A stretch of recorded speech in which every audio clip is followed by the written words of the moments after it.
بسم اللہ الرحمن الرحیم۔ السلام علیکم ناظرین۔ ایک مرتبہ حضرت شیخ سعدی رحمۃ اللہ علیہ کشتی میں دریا کا سفر کر رہے تھے۔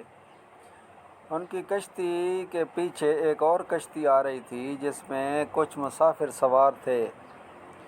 اتفاقاً ایسا ہوا کہ وہ کشتی بھنور میں پھنس کر الٹ گئی اور مسافر غوطے کھانے لگے۔ ان مسافروں میں سے دو سگے بھائی بھی تھے۔ ایک امیر آدمی نے جو ان کو جانتا تھا اس نے کشتی کے ملاح سے کہا، جس میں شیخ سعدی رحمۃ اللہ علیہ بھی سوار تھے، کہ اگر تو ڈوبنے والوں کو بچا لے تو میں تجھے منہ مانگا انعام دوں گا۔ انعام کا سنتے ہی ملاح نے دریا میں چھلانگ لگا دی اور دونوں سگے بھائیوں میں سے ایک کو بچا لیا اور دوسرے کو ڈوبنے دیا۔ یہ دیکھ کر حضرت سعدی رحمۃ اللہ علیہ نے ملاح سے کہا، اس کی عمر ہی باقی نہ رہی تھی، اس لیے اسے نکالنے میں تجھے تاخیر ہو گئی۔ ملاح نے ہنس کر جواب دیا کہ یہ بات نہیں ہے، اسے بچانے کی میری اپنی خواہش بھی نہ تھی، اور اس کی وجہ یہ ہے کہ بڑے دنوں کی بات ہے، میں جنگل میں سفر کرتے ہوئے تھک کر ایک جگہ بیٹھ گیا۔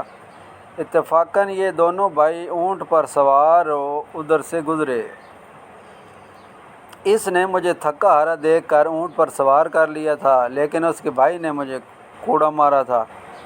اسے ڈوبتا دیکھ کر مجھے وہ بات یاد آ گئی تھی، اس لیے اسے ڈوبنے دیا کہ اس نے مجھے خواہ مخواہ کوڑا مارا تھا، جبکہ دوسرے کو بچا لیا کہ یہ میرا محسن ہے، اس نے مجھ پر احسان کیا تھا۔ ملاح کی یہ بات سن کر حضرت سعدی رحمۃ اللہ علیہ نے دل میں کہا کہ سچ ہے، انسان اپنے کیے کی سزا پاتا ہے، جو بوتا ہے وہی کاٹتا ہے، جیسا عمل کرتا ہے ویسا اسے پھل ملتا ہے۔